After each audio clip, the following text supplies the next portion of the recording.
Since the change of the political party in charge has not made a difference, who's really in charge?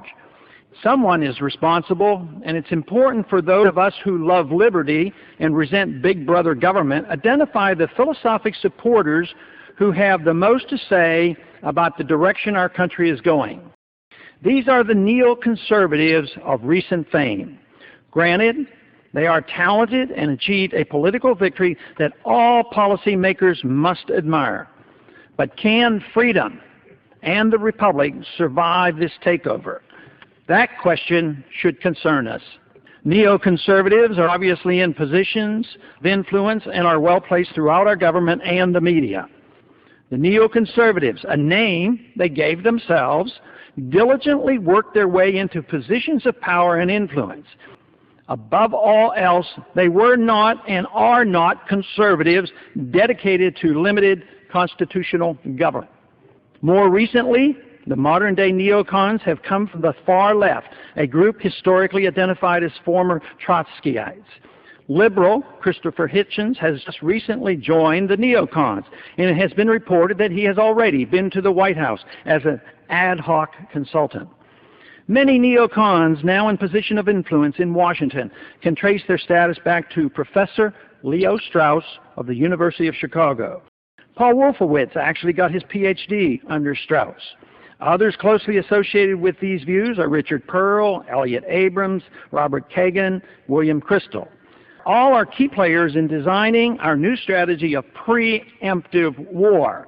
Others include Michael Ledeen of the American Enterprise Institute, former CIA Director James Woolsey, Bill Bennett, Frank Gaffney, Dick Cheney, and Donald Rumsfeld. The godfather of modern-day neoconservatism is considered to be Irving Kristol, father of Bill Kristol. More important than the names of people affiliated with neoconservatism are the views they adhere to. Here is a brief summary of the general understanding of what neocons believe. They agree with Trotsky on permanent revolution, violent as well as intellectual. They are for redrawing the map of the Middle East and are willing to use force to do it. They believe in preemptive war to achieve desired ends. They accept the notion that the ends justify the means. They express no opposition to the welfare state. They are not bashful about an American empire. Instead, they strongly endorse it.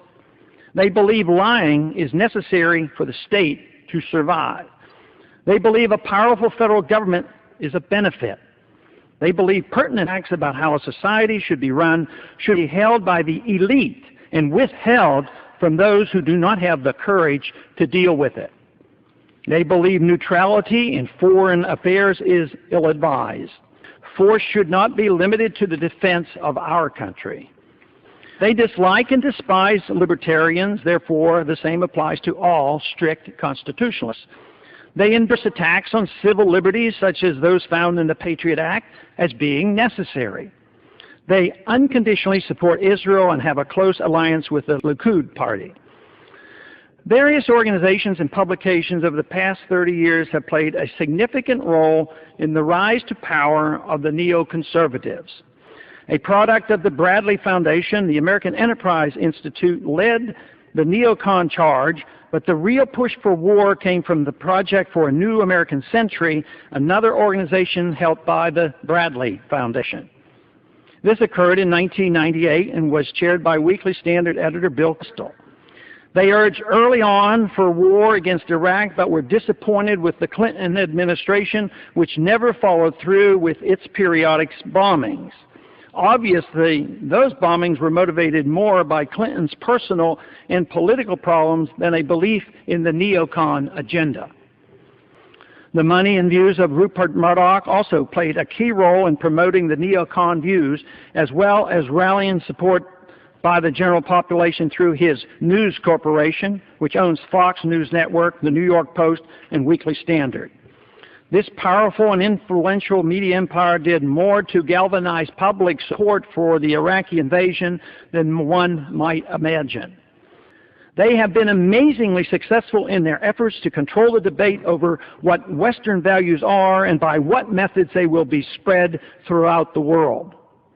It's of interest to note that some large Christian denominations have joined the neoconservatives in promoting preemptive war, while completely ignoring the Christian doctrine of a just war. The neocons sought and openly welcomed their support. Neoconservatism is not the philosophy of free markets and a wise foreign policy. Instead, it represents big government welfare at home and a program of using our military might to spread their version of American values throughout the world. If the neoconservatives retain control of the conservative limited government movement in Washington, the ideas once championed by the conservatives of limiting the size and scope of government will be a long-forgotten dream.